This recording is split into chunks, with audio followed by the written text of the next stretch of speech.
It is a history-making event. Most folks in the film industry are unionized, but, this Disney and Marvel subsection here has not been organized yet. Which side are you on? Which side are you on? Adam, your sisters and brothers in the Stagehands Union have been on the move over the last couple of weeks, and you've got some updates for us. Yeah, that's right. IATSE has a couple wins I wanted to report. And I say wins, I mean, obviously, these are very early, so I don't want to be, overly predictive, but it's always good news when workers are organizing. And so that is a win in and of itself, I believe.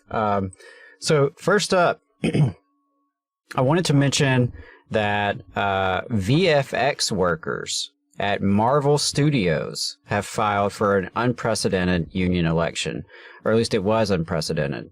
But then, right after Marvel Studios VFX workers filed, the VFX workers at Disney filed, right? And so IATSE has two big campaigns happening. Marvel VFX, Disney VFX, and so these are the video effects professionals who are very essential to the entertainment industry. Marvel and Disney, of course, rely on them heavily. A couple of things I wanted to pull out from the press releases from IATSE. So again, this is only the second time in history that the VFX professionals have joined together to demand the same rights and protections as their unionized colleagues throughout the film industry. So Disney and Marvel, it is a history-making event. Most folks in the film industry are unionized, but, this subsection here has not been organized yet. So credit to IATSE for doing that work. Just a couple things about the unionizing VFX workers. They're responsible for creating the video effects across the studio's impressive catalog, including, the live action adaptations, right? Imagine how many of these workers were involved in some of these movies like Beauty and the Beast, Lion King, some of these that came out recently over the past decade, where there are a ton of video effects.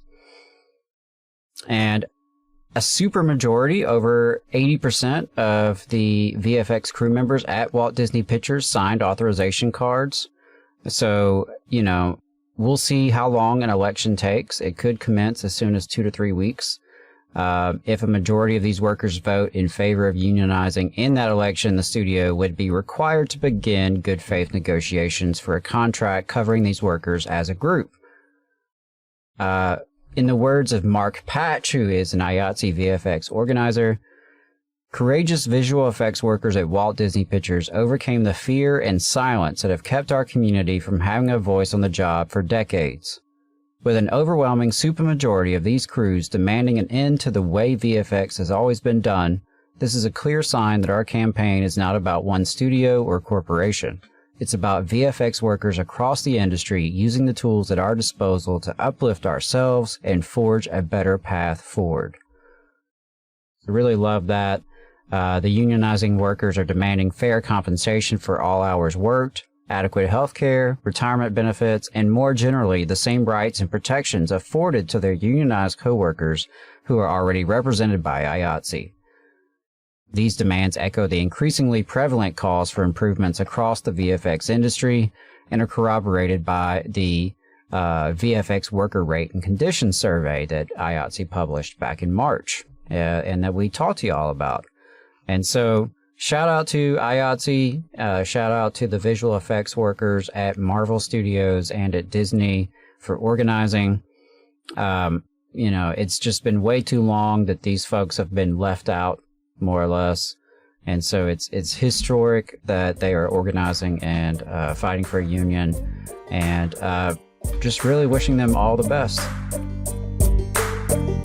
You just saw a clip from the Valley Labor Report. We are live every Saturday morning from 9:30 a.m. till 12:30 p.m. And we pride ourselves on keeping all of our content free to everybody so that we can talk to as many working folks as possible. If you support the work that we're doing, you think that it's important, you think that it's good, then consider making a monthly contribution to the project, and you can do that on our website, tvlr.fm.